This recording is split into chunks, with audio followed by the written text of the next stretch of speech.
Hello, my name's Mike Wooldridge. I'm a human studying artificial intelligence. Hello, I'm Aidan, the artist robot, and I create art that helps people consider the future. The robot Ada is painting my portrait, but this process takes a while, so we started a few minutes ago. We're going to come back at the end of the lecture and see what Ada's managed to do. Ada, can I go now? Yes. Thank you.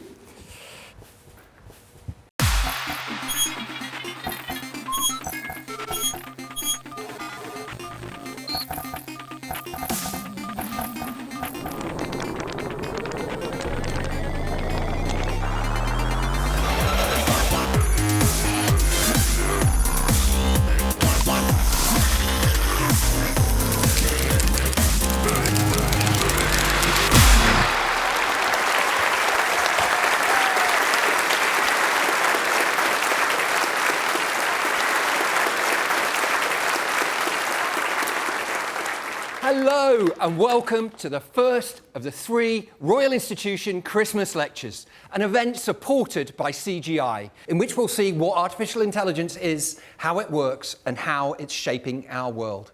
We're entering an era where intelligent machines can do things that seemed impossible just a few years ago. And the pace of change of this new AI is surprising even the scientists that built it. And this new AI was made possible by artificial neural networks inspired by the structure of the brain. And our story starts with this. This is a human brain. Of all the wonders in the universe, this is the greatest. Forget about black holes and neutron stars and supernovas. You are looking at the most incredible thing in all of creation.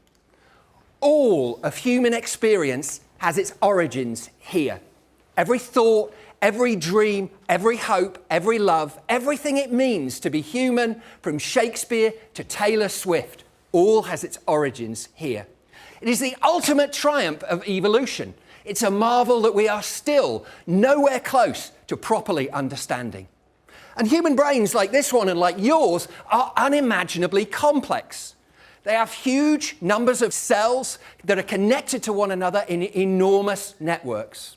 And those cells are called neurons. We estimate that a typical brain, a typical human brain like yours or this, has about 86 billion of them. And neurons are the basic building blocks of human intelligence. Somehow everything that we are emerges from what they do and the way that they interact with each other. So it almost seems like heresy to suggest that we can build a machine which does something like this incredible organ does. But that is the dream of artificial intelligence. But can we really recreate human intelligence with this? This is an intelligence processing unit, an IPU. This is a bit like one of the processors in your home computer, but it's designed to process enormous amounts of data in parallel. And it turns out that is perfect for artificial intelligence. Now, IPUs like this are not brains. They don't have neurons, but they are built from huge numbers of very simple computational devices, transistors. This IPU, this state-of-the-art IPU, has about 60 billion transistors. Remember, compare that to the something like 86 billion neurons in the brain. It doesn't sound that different. So how far are we from using IPUs to recreate something like human intelligence? Before we go much further, we thought we'd show you an example of the kind of incredible thing that artificial intelligence is capable of today. For this, please welcome our first guest, Sarah de Lagarde.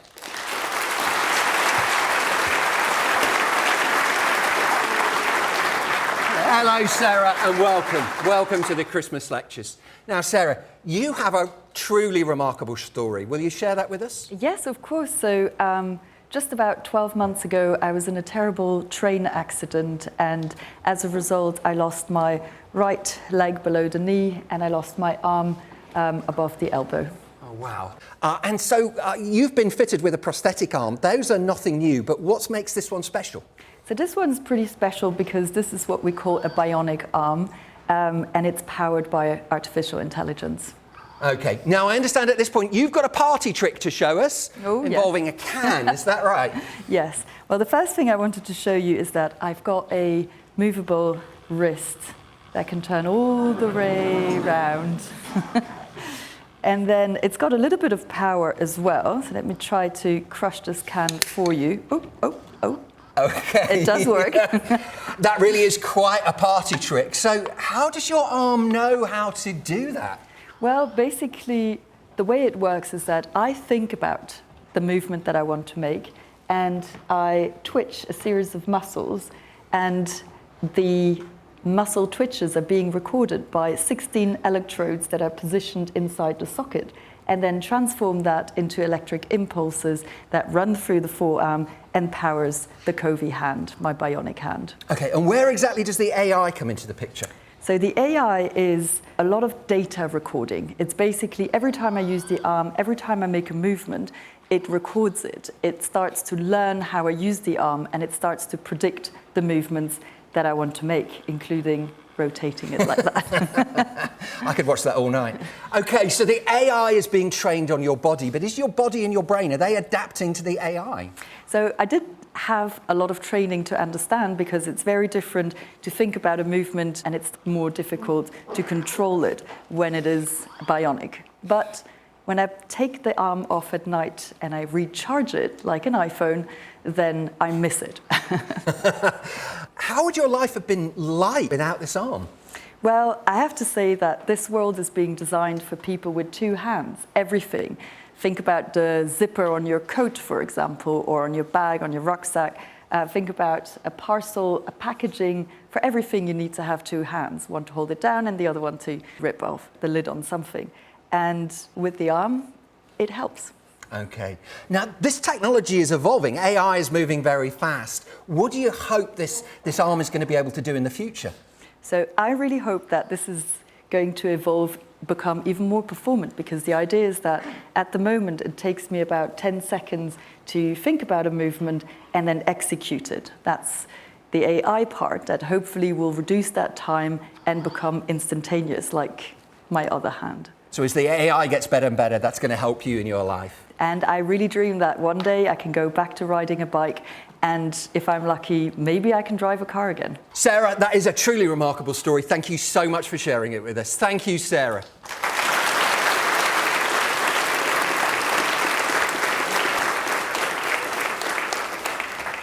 So AI is already capable of amazing things, and it's helping Sarah every day. And in this example, it's working with Sarah's body. But as AI gets better and better, some wonder, might it eventually be able to think like a human? Now, this is a question which has been with us ever since the origin of the first computers. And the best known answer to that question was provided by this man. This is Alan Turing.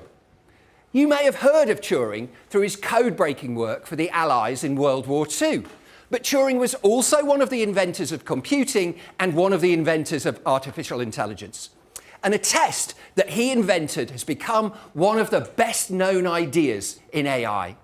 Turing's test is a beautifully simple and elegant way in which we can test machines for intelligence.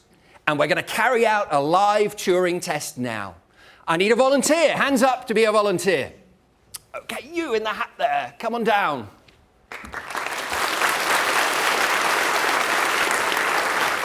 Okay? Come and stand here. Hello, what's your name? Xanthi. Xanthi. Okay, thanks for joining us, Xanthi. We are going to test you to see if you are a human being. Okay, that's nothing to be alarmed at. The team are going to take you backstage. We're going to see you shortly. Just follow their instructions. Thank you, Xanthi.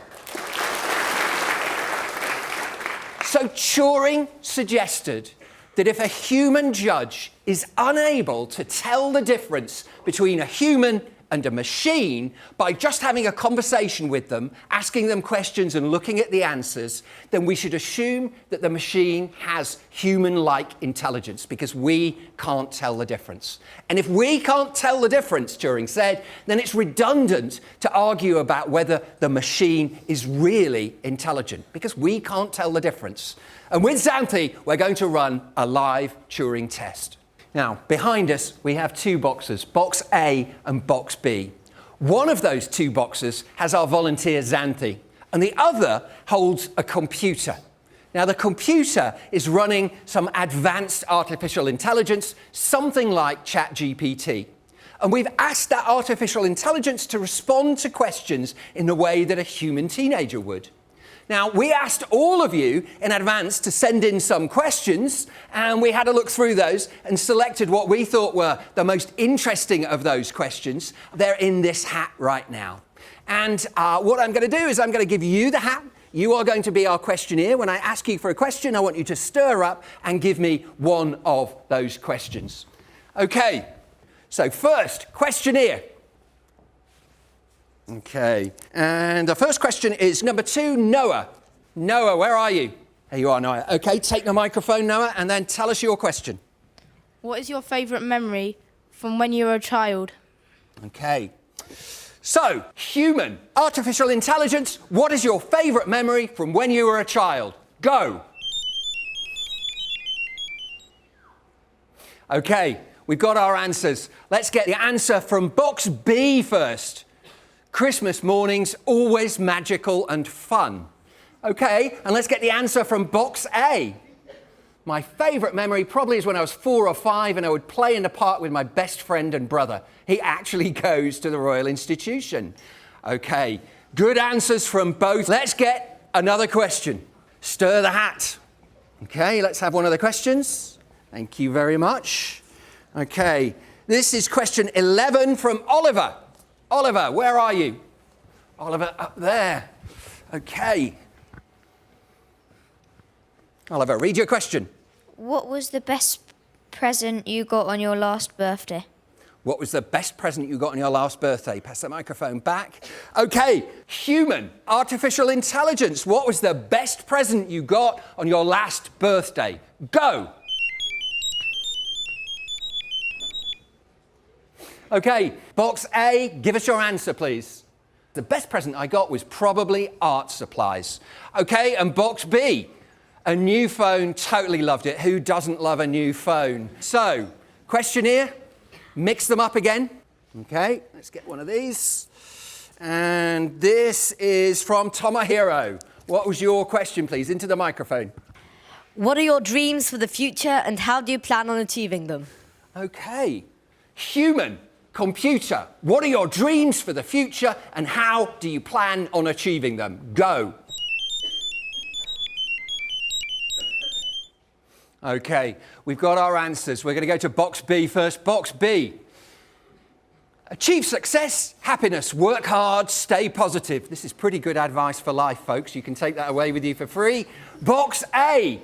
In the future, I plan to live in a cabin in Norway and be a successful environmental lawyer with my cat.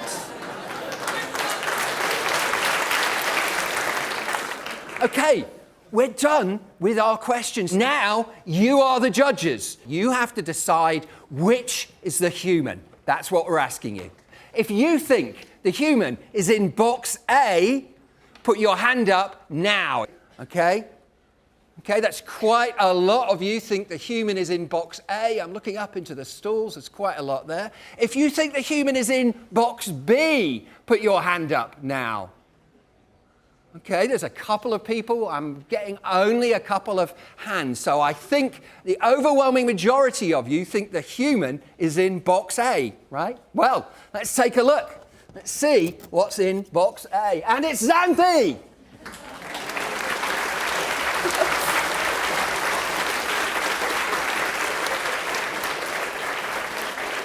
Xanthi, that was an incredible set of answers. You've completely convinced the audience. There was no doubt here about where they thought the human being was. Were you pretending to be a robot or were you just being Xanthi? So I was basically just being honest, yeah. Okay, well, you are the only person in the whole room that's been certified as human, and overwhelmingly certified as human. Thank you, Xantha, you've been a star.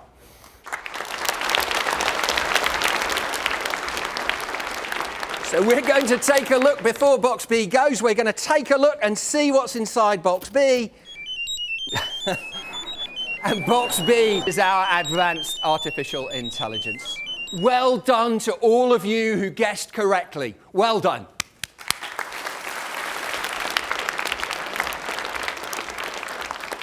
Important though it is, most AI scientists today don't think that the Turing test is the end of the story for artificial intelligence. Even advanced AI can't necessarily pass the Turing test today. Turing's test only looks at language, and as we saw earlier with Sarah, you can do infinitely more with AI than just have a conversation with it. But the surprising thing is that some things that we find really hard as human beings turn out to be really easy for AI, and some things that are very hard for AI are incredibly easy for us. So we're going to have a little illustration of this. We're going to play the Can AI Do It game, and I need a volunteer. So let's have some hands up, some volunteers. Okay, you, come on down. Stand here. What's your name? Nagendran. Okay, thank you very much for joining us. Now, we're going to play a little game, and I'm going to ask you to look at the screen. And what's going to happen is I'm going to show you some tasks that we might want AI to do for us, and I just want you to tell us whether you think AI can actually do them or not. Okay, is that clear? Yeah? Okay, so let's start with a maths problem. Okay, folks, look at this. Hands up if you think you can do this in the audience. Anybody? Couple of moderately, oh yes, some very confident people up here. What about you? Do you think you can do that one? I can't do that. You can't do that one. Okay, so turn around, face the audience. So do you think that AI can solve that equation? Yeah. You think AI can solve that equation? Okay, well, you're absolutely right. AI can solve it quite easily, and this, as it turns out, is the answer. Folks, you can check that when you get home. You can do, that's your homework for tonight. So most people, I think most of you in the audience, find maths problems like that really quite hard. Now let's look at a problem that's a lot closer to home. Okay, what's this? This is a messy bedroom. Is that your bedroom?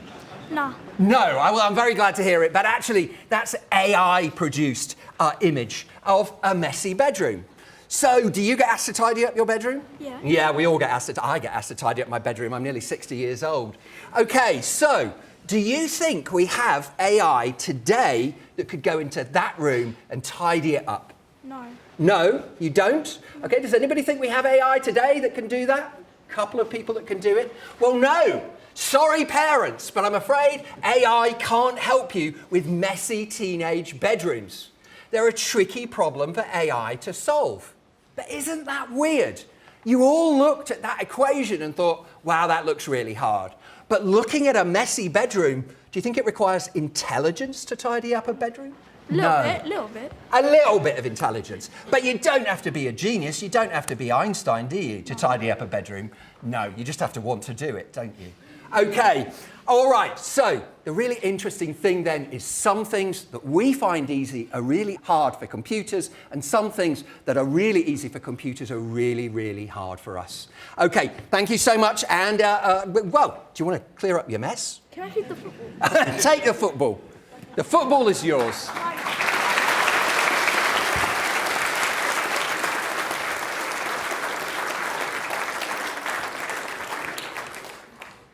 We've learned an important lesson about AI. Lots of the things that we can do, things which we often take for granted, are far beyond the reach of today's AI. And yet today's AI can easily do things that most of us think are phenomenally hard. The capabilities of AI today, as we saw with Sarah, are incredible, but there is no AI at present that can do everything which you all can do. But what we know for sure is that the way that both human and AI process our questions and come up with answers can be compared, just like we did in the Turing test. Now, if we want to build an intelligent machine, then maybe it's useful to look at the one example that we actually have of intelligence in the world today. Us, human beings. And in fact, the most successful approaches to contemporary AI were indeed inspired by the structure of brains. This is the idea at the heart of contemporary AI. Basically, all the progress that we've seen in AI this century is because artificial neural networks have started to work on problems that are big enough to be really, really useful. So to understand AI, perhaps it's going to help to know a little bit more about what's inside our heads. Now, for this next part, I'm going to show you how neurons fire, and to do this, I need the help of the Royal Institution's very own neuroscientist, Dr. Daniel Glaser and Dr. Arjuna Nagendran.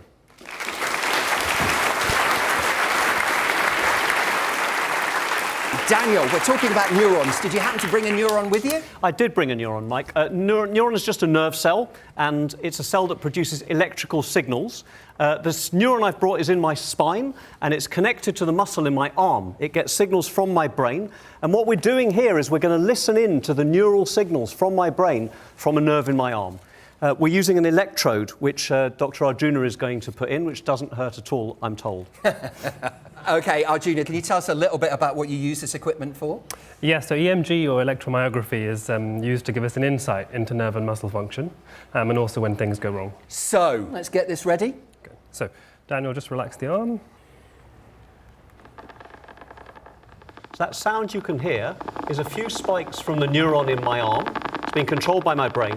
And if I start to straighten my arm a little bit more, you get more spikes. And that's because neurons either fire or they don't. They don't have strength, they just have number of pulses. If I try really hard, you get loads and loads of spikes. So that's a neuron right there, Mike. It's a device that either fires or it doesn't, and it fired loads of times when I was trying hard. OK, and those little clicks, they're basically the sounds of neurons firing. They're sending pulses down their axon wire to show that they're excited. OK. Thank you, Daniel. Thank you, Arjuna.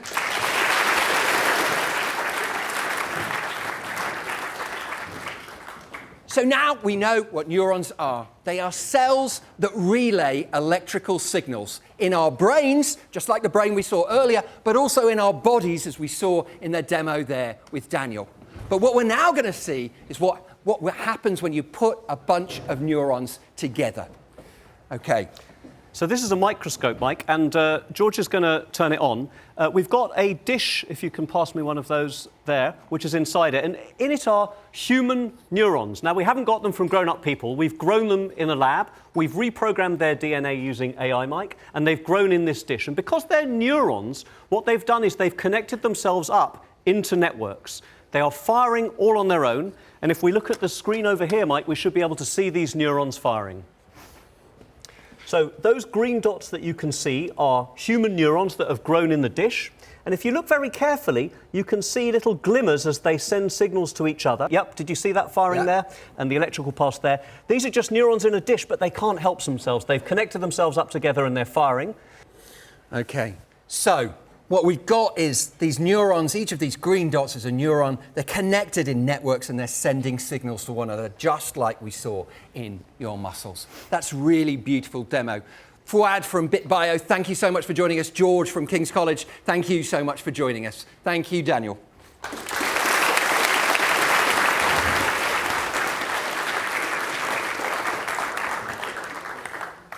Now, all of the many billions of neurons in our brains are firing just like we saw those fluorescent neurons in the Petri dish firing.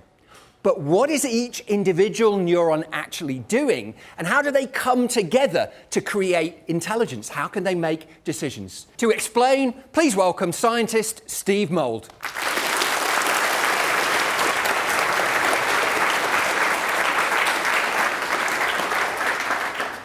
OK, Steve, what on earth is this contraption that we're looking at here? So this is a really simple representation of a neural network. This particular neural network can identify pictures of mammoths.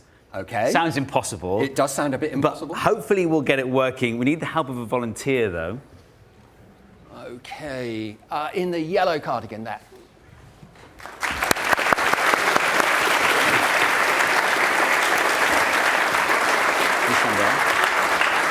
OK, what's your name? Rahel. Hello, well, welcome. OK, Steve. So, I'm going to show you a picture. I'll reveal it to you. No one else is going to see it. It's going to be one of the images on the screen here. I'll just quickly reveal it to you. Ready? OK, you take that. So, I need to think about two things. How hairy was the animal in the picture, and how big was the animal in the picture? I want you to think about those things in terms of like a scale of 1 to 10 while I explain what's going on over here, okay? So we've got these two containers that we can pour water into through these funnels. You can think of these like neurons. So this needs to be able to identify if something is hairy or not.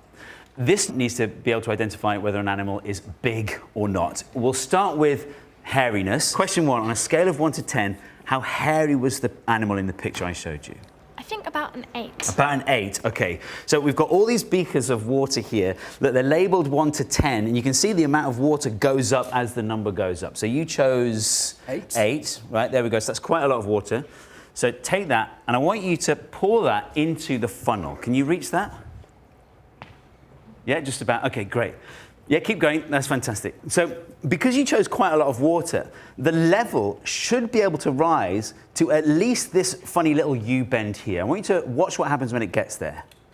Look at that. So that channel has now turned into a siphon. And that siphon effect is pulling all of the water out of this neuron and dumping it in this one. So you chose enough water to reach the activation level of this neuron. So this neuron activated, it fired, and it sent a signal to this neuron here.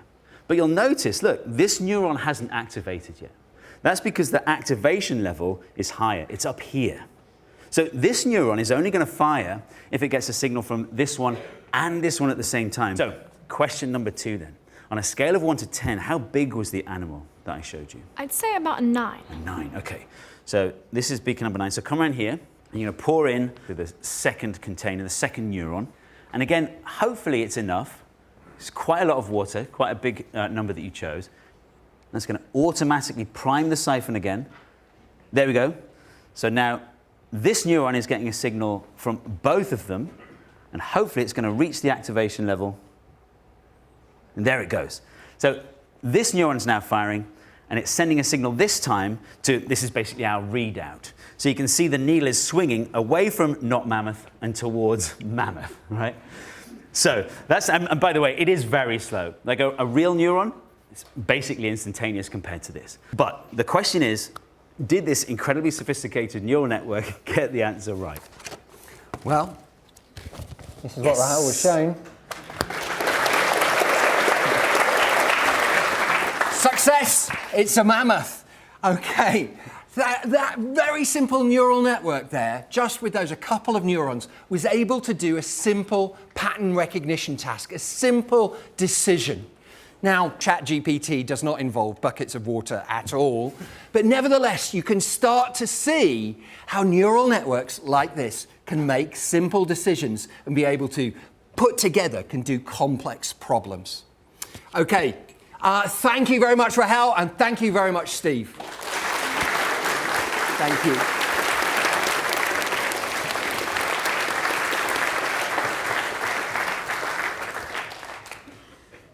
Now, we wouldn't be able to build a physical network with buckets of water that can represent all the tens of billions of neurons that are in our brain. They make literally trillions of connections. We couldn't connect together with pipes like that. But this century, we've been able to use the power of modern computers to build networks like this using software. And these are artificial neural networks. And they contain billions of neurons arranged into layers with those software neurons communicating just like we saw in the Petri dish, but also just like we saw in Steve's experiment. So how do we design neural networks out of software to be able to recognize a face or to play a game? The simplest way that we do this is with what's called supervised learning.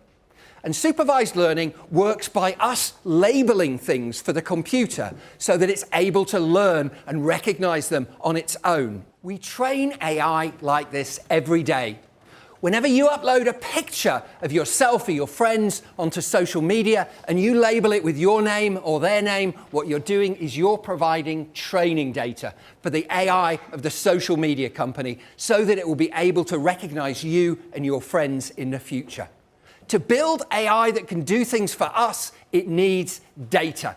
Without data, we wouldn't have the powerful AI systems that we have today. And data about people, about you and me, is a really precious commodity for the companies that want to build AI. But as well as supervised learning, there's another way that AI learns. And to demonstrate it, I need the help of machine learning scientist Safa Abbas.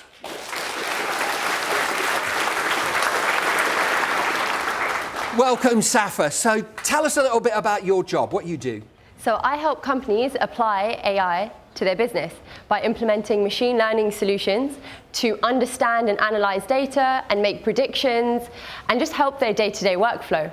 So depending on the data that our clients give us, we can use supervised or unsupervised learning.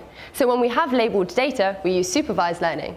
But sometimes we have data that isn't labeled and not structured, and that's where we use unsupervised learning to discover patterns within the data for itself. Okay, well, we're going to have another demo. We're going to play another game. We need a volunteer. Come on, put your hands up. Okay, I'm going to take you, please. Yeah, please come on down.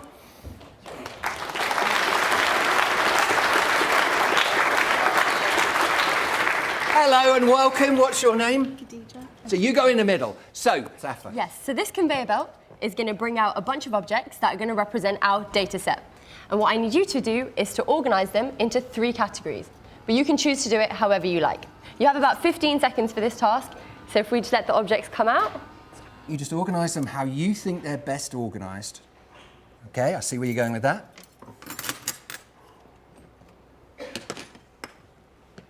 Great. Khadija, do you want to tell me a little bit about how you decided to categorize your objects? I was thinking about the ways they can go, and I had 2 solutions on how it can go. One of the ways which I done was do knife, fork, and spoon. But another way I could have done it was by the object, like it could have been the metal, or it could have been the plastic and the wood. Oh, wow. You're thinking very fast, I have to say. This is very impressive. Safa. Okay, great. So now what we're going to do is complicate the task a little bit by bringing out some more objects. So we're making our data set bigger, and I want you to do the same thing. Over to you. No time limit on this one because there's a lot more objects for you to look at.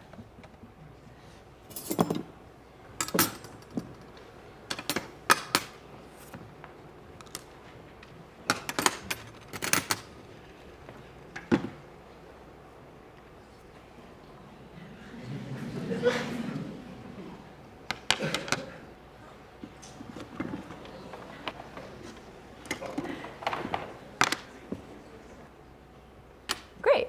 Okay, thank you, Khadija. So do you want to tell me again how you decided to categorize these? This one was more complicated, but I decided to think a bit more outside the box. This one is for metals. This one is with wood and plastic, and this is the ones that I could not categorize. Okay, great. Thank you so much. So this is a really, really simple way of demonstrating how unsupervised learning works. So Khadija here kind of represents our algorithm that is observing the data and learning patterns within the data and then categorizing it. Yeah? Okay, so there's one more thing to do. We've got a random object, and we're just going to test our algorithm as it's been trained. And just this random object, where would you put it? Okay, great. So it fit into your kind of other not wood, not metal category. Okay, great. Thank you so much. Okay. Thank you, volunteer. You're wonderful, and you were thinking very quickly on your feet there.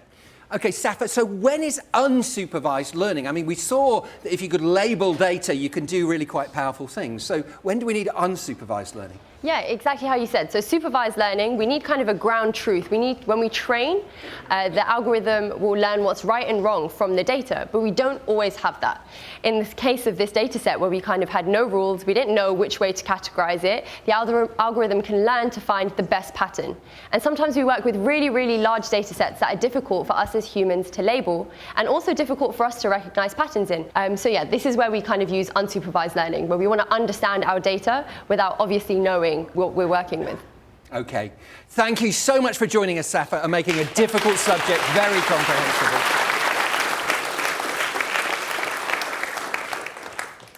So with both unsupervised and supervised learning, in fact, with any sort of neural network, scale matters. The size of the neural networks, the number of elements it contains, the number of neurons and the number of connections between those, the amount of computer power that you can use to train the model, and how much training data you have to build it, these are all the key ingredients of AI. But as we've already seen, the more data you train a neural network with, the better your results are likely to be, and nowhere is that clearer than with large language models. A large language model is a model like ChatGPT or Cohere or Google Bard. It's a type of AI that can recognize, summarize, translate, and even completely create new knowledge. So, and the picture behind me is the Bodleian Library. This is from my university in Oxford. It's one of the oldest libraries in Europe, and it's what's called a copyright library. That means every time a new book is published, the Bodleian gets a copy of it. That's a lot of books every year. And in 1598, the Bodleian Library held about 2,500 books. Anybody read 2,500 books? That's a lot of books. Okay, now, we are going to try and visualize the amount of data that's used to train large language models like Cohere or ChatGPT or Bard. So this tiny little sliver of confetti, which is so small that I think probably the people at the back can't even see it, and I'm having difficulty holding it, that is a representation of how much the Bodleian Library had in 1598. Okay? That is the amount of data that the Bodleian Library had in 1598. Well, today, the Bodleian Library is home to around about 13 million volumes. This is a picture of the Bodleian Library today. Has anybody read that many books? Okay, somebody thinks they have. I don't think you've read 13 million books. Okay, so that is represented by this amount of confetti. Remember, this, it's even disappeared. That tiny little sliver of confetti is the Bodleian Library in 1598. This is the Bodleian Library today. So now, on that scale, let's see how much confetti you would need to represent all the data that was used to train Google Bard.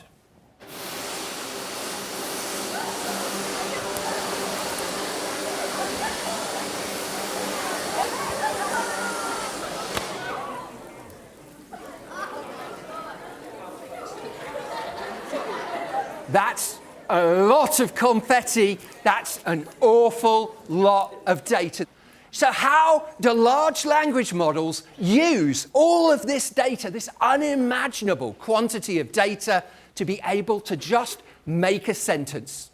To understand that, we're going to play a game, and this is called the prompt completion game. Okay, now, we've got two teams that are playing this, Team 1 over here and Team 2 over here. And all they're going to do, these two teams, is construct a sentence. And they're going to do that one word at a time. You, in column A, in column 1, as you pass the piece of paper down, you're going to write a word, but you only see the last word that was written down. So you're going to fold the paper over so that the person in front of you only sees the last word that was written. You, on this side, you're going to do the same thing, but we're not going to fold the paper, so you are going to see the whole of the sentence. And what we want you to do is just construct the best possible sentence that you can. Okay, ready? 3, 2, 1, go! Okay. The game that we're playing here illustrates the way that language models work. All they try to do is to predict the next word that comes after the words before it. You've already seen this idea when you send messages on your phone. If your mum starts to send you a text message on her smartphone, the phone will suggest completions for her. So, for example, if she types "have you," the phone might suggest "tidied your room" or "walked the dog." So the phone has learned that after she types "have you," that the likeliest next things for her to type are either tidied your room or walked the dog. Here, your phone is doing just exactly what a large language model does. The difference is the scale, the unimaginable scale of data that these models are used to train on. Okay, we've finished, so let's come over here. Now remember, this is the column that did not get to see all the sentence before. They just got to see the last word. So let's see what genius you came up with. The boat sails fast. Car wash. Bomb explosion. Happening on an elephant. Your parents must be so proud, column 1. Let's see how column 2 did. Okay. The cat is mean and it paper cut on the table because of. Okay, better. But guys, that's not Shakespeare, I'm afraid. I'm really sorry. I don't think we're going to be seeing any New York Times bestsellers from column 2. But nevertheless, they did a better job than column 1. Column 1 made no sense whatsoever. Sorry, column 1. It didn't make any sense whatsoever. But we set you up to fail there. There was no way that you were going to produce a sensible sentence if all you saw was the last word. Now, one of the reasons that large language models like ChatGPT and Bard and Cohere have started to work in the last few years is that they are designed to process whole sentences, not just one word at a time. And as we saw in our game, it's much easier to make a good guess about the words that come next if you see the whole of the sentence. And it sounds obvious, but the AI technology to make that happen was only invented in 2017. It's a neural network architecture called transformer architectures that was invented by Google. But okay, I've explained to you now how large language models like ChatGPT work. Do you think they understand what they're doing? I have to tell you, I don't. Large language models don't understand the meaning of the sentences that they are constructing. So how do they determine which words are most likely to come next in a sentence? To answer this, please welcome from Cohere, Seraphina Goldfarb-Tarrant.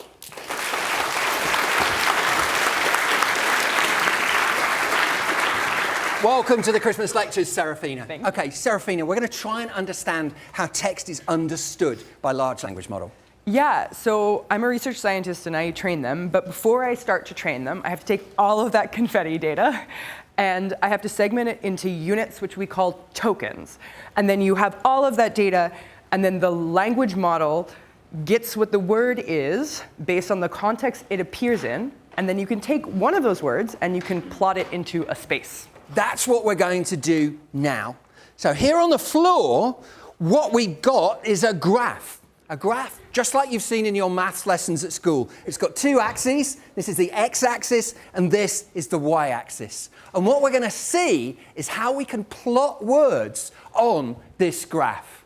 Now, for the next segment, we need some volunteers, but they're not really volunteers at all, I'm afraid, because we need 10 of them. And so, our 10 volunteers who are going to come down, please, now from the second row. This is your moment. Come on down.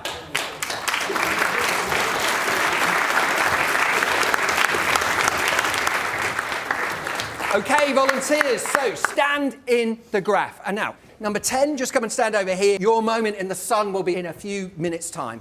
Put your animals on so we can see your animals. Okay, we're going to play a game. You're going to stand inside the axes of this graph to see how you can be plotted. And what I want you to do is just this. I want you to stand close to animals that you are similar to, and as far away as possible from animals that you aren't similar to. Got it? So let's count them down. 3, 2, 1, go!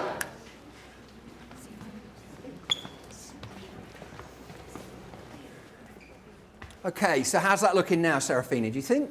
Yeah, so it looks like we have the cat, tiger, lion group over here, which is like feline-ish. The wolf, fox, dog group over here. so canine-ish, and then the donkey, zebra, horse group over here. So, you've just arranged yourself by putting ideas that are similar close to one another in this graph. And each of you now has a coordinate in the graph, an X and Y coordinate. That's an X and Y coordinate, which is identifying our cat. This is the X and Y coordinate that's identifying our tiger. This for the lion. So, Seraphina, is this what large language models do? Absolutely. So large language models cluster words together that are similar, just like you all have done, by representing those words or tokens as coordinates in space, just like a list of numbers, which we call a vector. Okay, so now, this is your moment in the sun, number 10. You're going to be a very unusual kind of animal. Come forward. You are going to be a toaster. What did you do in the Christmas lectures? I was the toaster.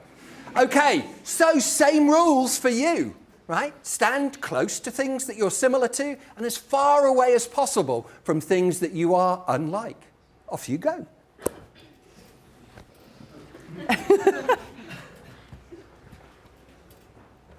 Okay, so number 10. Again, we set you up to fail. A toaster isn't like a horse, it isn't like a tiger, it isn't like a lion, it isn't like any of these things. In order to be able to plot you, we would need more dimensions. We would need to add more dimensions to this graph in order for you to fit. Okay, thank you all volunteers, and in particular our toaster, number 10.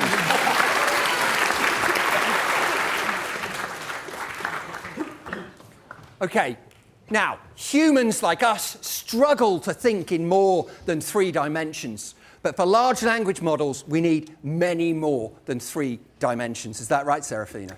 Absolutely, yeah. So what we noticed in this is that 2 dimensions was clearly not enough, because since the vector coordinates measure how similar things are based on their meaning, like similar meanings are close by, you definitely need way more than 2, right? You can't separate all words based on similarity in just 2 dimensions. So in practice, we use a little over 1,000. 1,000 in the language dimensions? models I train. Wow. Yeah. Okay, that's a lot of dimensions. Okay, so the language models can draw lots of correlations between those different words. Is that right? And what we noticed was that those words, those animals that were similar, had actually very similar coordinates. Is that right? Yep. Okay, so language models don't just work with words, do they? Right? They can work with sentences or documents. Absolutely, yeah. And that's the big innovation that we've had recently. We've been able to extend to much longer context. So here's like a little example of just 2 types of sentences embedded with one of my language models. We've made it in 2 dimensions. This is in 1,000 dimensions, but my computer can't do that. So I've had to project it into 2. Just the same way that we did with the kids and the animals, we've reduced that sentence down to an XY coordinate? Exactly. Okay. Yeah, so here we have, please set an alarm at 6 a.m. And in the similar cluster, let's see, we have alarm time for 12 p.m. Okay, and they're similar sentences. Exactly, and everything in that cluster is kind of alarm focused. And then this cluster over on the other side of the coordinates is like, what and who was I emailed about last week? And maybe all new email messages. So this is almost like the XY coordinates are email versus alarm in this case, but it's embedding the whole sentence. Okay. So large language models reduce text, sentences, documents down to these vectors, these lists of words, and we saw vectors with just 2 dimensions, but in practice they're using many, many more than that. Exactly. Seraphina, thank you so much for coming on and explaining this to us. Neural networks that embed word in galaxies like that, plotting their relationships to one another, might also enable us to communicate in ways that we have never thought possible. And to explain, please could you give a warm welcome to the author of How to Speak Whale, Tom Mustill.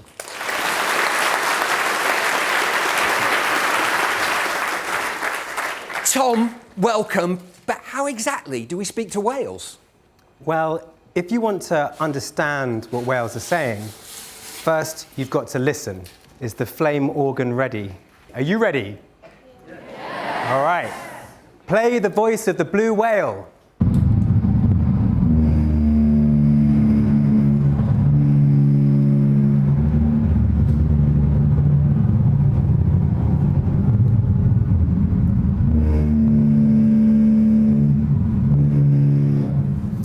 Blue whales are the biggest animal on Earth, and they've got the loudest voice on Earth. But until recently, we thought they were totally silent. Their voices are below human hearing, so we've sped them up and put them through this big subwoofer so you can hear them, and we've also put them through the series of Rubens tubes, which, with the flames, allow you to look at the characteristics of their voices and see their waveforms. These sounds from underwater recordings in Monterey Bay in California. But play the second blue whale.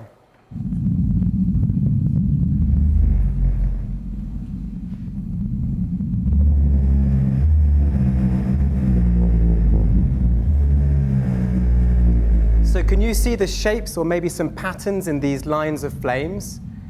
These are very helpful for us. When we have spectrograms, when we make pictures of sound, we can find patterns in those pictures of sound. And AI tools are really useful here because it turns out with natural language processing systems and human language, when you plot all the different parts of a language, say with billions of examples into a giant galaxy, you can find hidden patterns in those plots. And AI tools can find these invisible patterns that we can't see, there's no chance that our brains or mind could perceive them, and it can link them to patterns between languages. And things like Google Translate can match the hidden patterns between different human languages and translate between them. Okay, now you prepared a demo for this, Tom, right? Yes. And for all our demos, we need a volunteer. So let's have some hands up for a volunteer. You guys are keen. Okay, you are keen. Where do you want to go, Tom? Who do you want to pick? You. Yeah. Okay, come on down.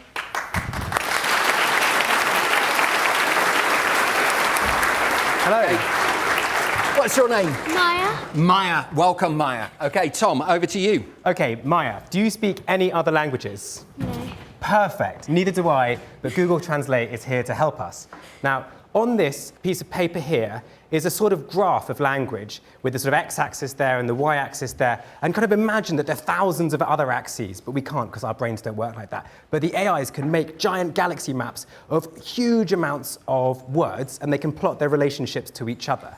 And what we need to do is to identify a pattern in this zoomed-in part of the galaxy map of words in the English language. So I'm going to ask you to find Wales. In fact, I'm going to give you a pen. I'm going to ask you, can you please put a circle around Wales? Very good. R.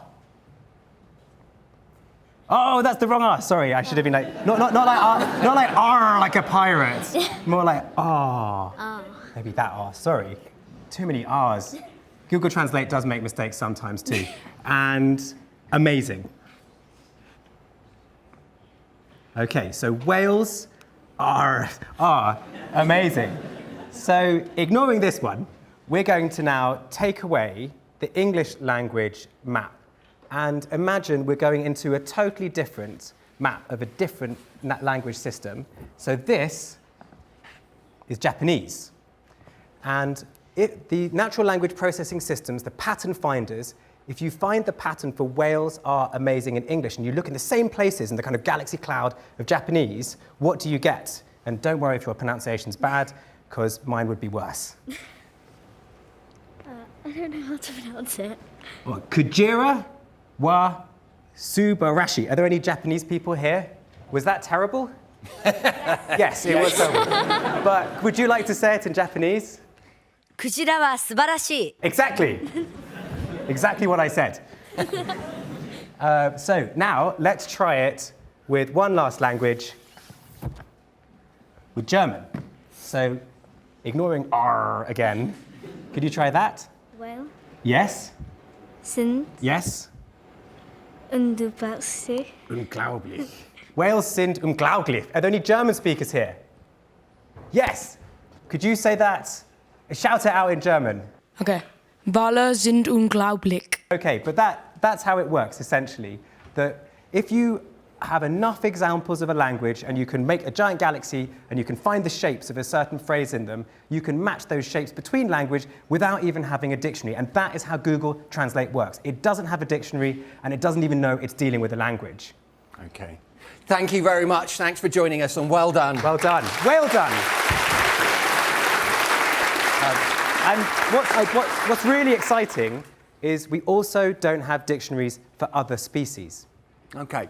But Tom, how important are large data sets for this? They're absolutely crucial. The AIs need billions upon billions of examples of language for this to work. If you find the pattern, you can translate it between different languages, and we would like to try and apply this to other species, but we need to get big data sets for that too. Well, for human languages like English, we have lots and lots and lots of data, as we saw earlier, but whales don't write books. Where are we going to get the data from? We need to get it straight from the whale's mouth, and that is what we've begun to do. I think you were going to show us some videos at this point. Yes, this is really special. Nobody else has seen this video, I think, in the world before. This is fresh from the sea from Dominica. So these are sperm whales. What can you see on the top there amongst them? That's a family group of mothers, grandmothers, sisters, brothers. That looks like a little baby whale. That's exactly right. That is a newborn baby sperm whale calf. It's so young, it's just a few minutes old. It hasn't even learned to swim yet, and its family is lifting up to the surface so it can take its first breaths.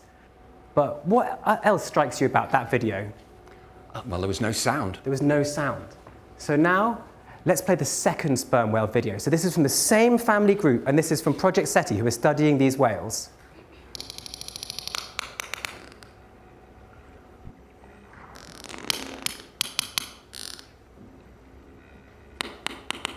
So those clicks you can hear, that is the conversations of these whales.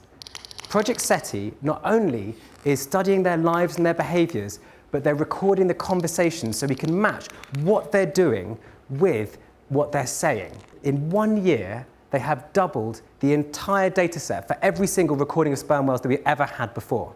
And in a couple of years, with that information, they hope to do embeddings like this of sperm whale communication systems and try and use these AI tools to find patterns within them. And I don't know about you, but when I see a video of an animal, especially an underwater animal, I make wildlife films, I film them underwater, and I can hear them communicating at the same time. It changes how I feel about them. I think about them differently. And Project SETI just this week has released some early AI analysis. They think that whales have vowels. We can't hear them, we just hear clicks, but the AI tools have found in between those clicks vowels, which maybe indicate that they've got something like a language. Wow. So where is this going? I mean, am I going to be able to understand what my dog is saying to me soon? I mean, maybe. We just don't know. We've never listened to other animals enough before, but dogs and cats are some of the biggest data sets we have. Think of the internet. It's almost like it was built for cats.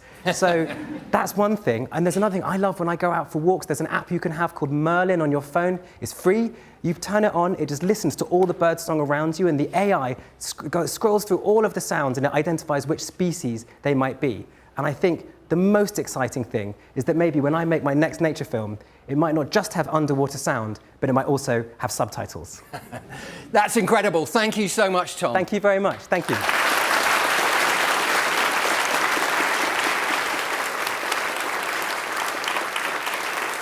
OK. Before we wrap up, let's take a look at what the robot Aida's been doing throughout this lecture. Aida, have you finished my portrait? Nearly there. OK, and what do you think of it so far? I'm quite pleased so far. I hope you like it. I've never had a portrait painted before, Aida. Thank you. In this first lecture, we've gone under the hood of AI to find out how intelligent machines learn. In lecture 2, we're going to have a look at how AI is already being used all around us. We'll look at breakthroughs in computer games, in medicine, and even in art. And we're going to see how ubiquitous AI is in our everyday lives, even though we may not be aware of it. Thank you. AI is here now. Discover the different ways it may already be revolutionising your life in my exclusive interview. To watch, head to bbc.co.uk/RI and follow the links to the Open University.